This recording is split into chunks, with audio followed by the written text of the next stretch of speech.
He had his training at UCLA Medical School. He had his psychiatry residency program at USC, and he was a clinical faculty at the USC program of psychiatry residency training.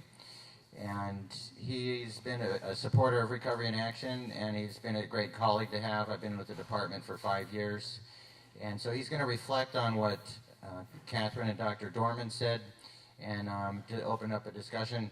And then some of the panelists will say a few words. I'd like to talk briefly. I'd like to consider ways that we can use the book, Dante's Cure, and what we've heard today, the way we can use those things to improve the mental health system. So, but before getting into that, I just want to state the obvious. It's wonderful that Catherine and Penney found Dr. Dorman, and that Dr. Dorman is dedicated and was persistent, and that now Ms. Penney has a life of personal satisfaction and service to others.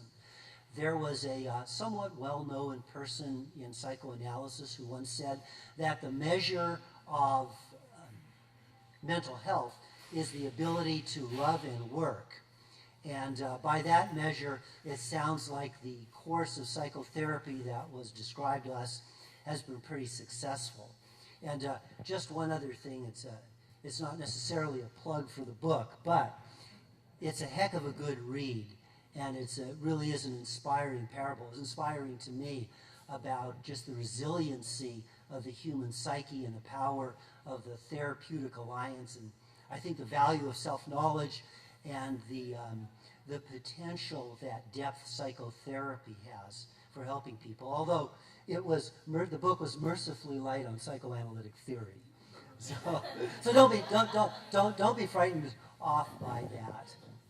But I think that there was something else about that book, and maybe a little bit about Dr. Dorman's comments today, and I could be corrected by the author, but I thought that another thing that the book had was an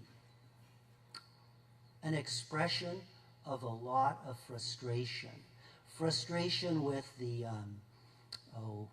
narrow biochemical explanations for human behavior, frustration with orthodoxy in diagnostic systems, frustration with rigid training curricula, with some mental health professionals who maybe aren't as fully committed or sensitive as they might be. Even, I think there was a section in the book about the banality of the design of psychiatric units. And I think that frustration is common and understandable. I trained a long time ago, but I spent the first half of my career providing service in the largest psychiatric emergency room in the county, and that kind of frustration was around. I mean, all I can say, if you thought conditions in that era were bad at UCLA, one might have gone across town and looked at the public system where and I think there's a lot of people here who know what that was like. So maybe even worse if that were possible. And,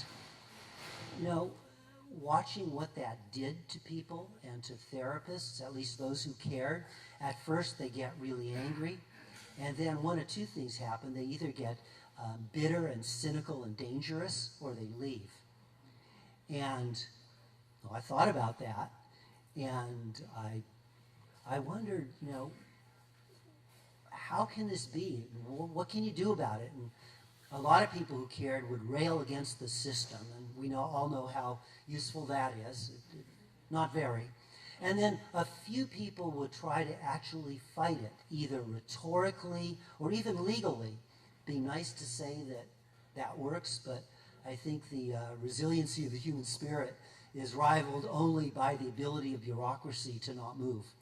So that doesn't always work either.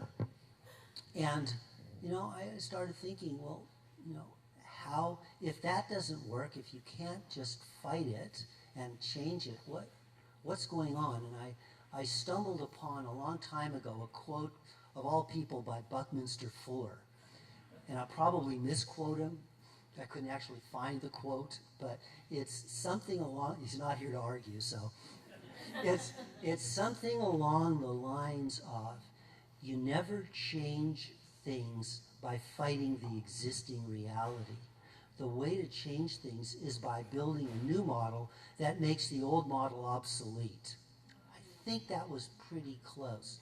So I had these fantasies back then about busting into the secret room somewhere in the medical center where people are making these crazy rules and confronting them and saying, stop it, what are you doing? There's a whole nother better way to do it. And actually ended up sort of carrying out that fantasy by getting assigned to committees and actually starting my downward slide into bureaucracy. But when I went into these rooms, I didn't find some vast conspiracy. I wasn't told by a bunch of people, silence him. People said, well, what I really found was just a bunch of bureaucrats who were just trying to make things work. And when I said, well, I have better ideas, I thought I did at that time, their real questions was, well, okay, how do you want to implement it? How do you want to do it? And at the end of my harangue, I realized I don't know. It's hard work. It's heavy lifting. It's not even very glamorous. But it's, I think, what good bureaucrats do. Not because they're wise, but because they can, hopefully listen carefully, find those ideas that are important and help in their implementation. So the challenge that I would have for all of us, and I guess the invitation for Catherine Penney and Dr. Dorman, is to share with us what are the key ideas in this process and in Dante's Cure that we can use, and how do we implement it to make our system better. Dr. Dorman, in the book, at least as I remember it, and Buckminster Fuller's not here, but you are, so I have to be careful. I think the quote I remember at the end of the book, maybe the last paragraph, was, I know that I cannot treat everyone, which is unfortunately, it's true.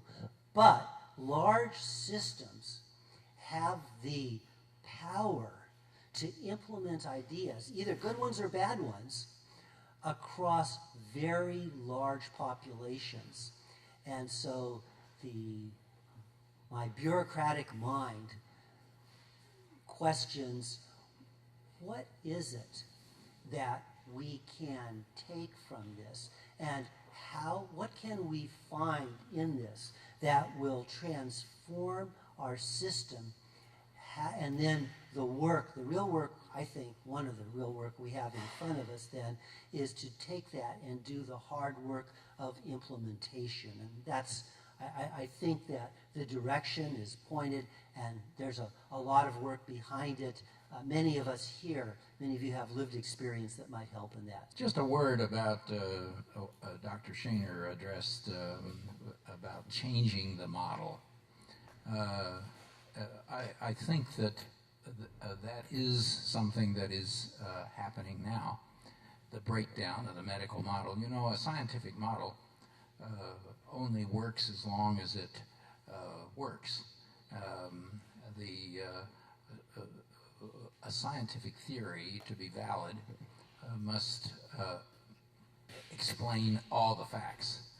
And one of the facts that is not explained by a medical model is the inner world, meaning, identity. So the medical model can't possibly survive. Something has to take its place just because the reality is that way. I think, in fact, that's actually happening. It's rather slow, and as most models change from the periphery. But there are more and more books, for instance, that come out. They don't offer a solution, but they offer an attack on the medical model, much of which is justified. You'll read, I'd recommend Robert Whitaker's two books. They're excellent. Mad in America and Anatomy of an Epidemic, right? Where he recounts that using medical model criteria now, and I'm separating medical model criteria for recovery from the kind of quote recovery that Catherine experienced, namely an internal growth and development model. He looks at medical model recovery rates in developing countries compared to recovery rates in the United States. They're markedly higher in developing countries, third world countries. Again, using medical model criteria, they're about 50% in developing countries and as low as 5% in the developed world. Why? And then Whitaker goes on to tell us why. He is a respected science journalist, a Pulitzer Prize nominee for the Boston Globe. I know Bob Whitaker. He spent a year and a half in the Harvard Medical School library doing this kind of research. And what he found is whereas the modern era in psychiatry is supposed to make things better, if you look at disability rates, they're getting worse. In fact, mental disability is 8 times higher using Social Security data than it was back in the 80s. Isn't that odd? And that's the medical model. He's looking at chronicity being produced by actual drug use. There are other ways that there are other books that will chronicle this kind of change, and then we can change from inside the system by actually working with an alternative model, which is exactly what I've been proposing. I wanted to give Bobby Burke a chance to reflect on what you heard with Dr. Dorman. Thank you, because I have a lot to say, and I'm here with a prestigious panel of doctors and Kathy, and the 2 recovered schizophrenics on opposite sides of the table, and the 3 in the middle are the ones that help. And you know, we talk about the frustration in the mental health field with implementing a better way. And as somebody who has gone through schizophrenia and overcome it, and is, although provocative, will come out right now and say, I'm healed. I don't have a problem. I'm never going back. And that's my integrity. That's what got me well, was standing true to my emotional integrity and my truth. And that is my truth. So, you know, when healing and love become words that we can't use in a medical profession that's meant to, at its heart, heal people, things are a little bit down the road from, I think, where we want to go, although I understand that's at the heart of most caregivers and doctors and professionals who go into the profession in the first place. But, you know, just to sum it up, you know, with these few brief statements, yes, it's frustrating that the system doesn't work well, and yes, it's hard to implement something, but let's do it now. Let's hurry and do it, because there's people out there that are suffering, and there's no time to waste. And the adversary is not any county system or any professional field or anything like that. The adversary is hopelessness, and the message is hope. And that's the message that's got to get through. It's got to get through, because people can get better. People do get better all the time. And the ones who are willing to come out and say, I was schizophrenic in 1984, and I'm recovered and I'm better. You know, and my name's Bobby Burke. You know, it's my badge of courage. It's my pride that I went through schizophrenia and I mastered it, and I'm living a life on the mountaintop. So take that to heart, contemplate that, and do what you will.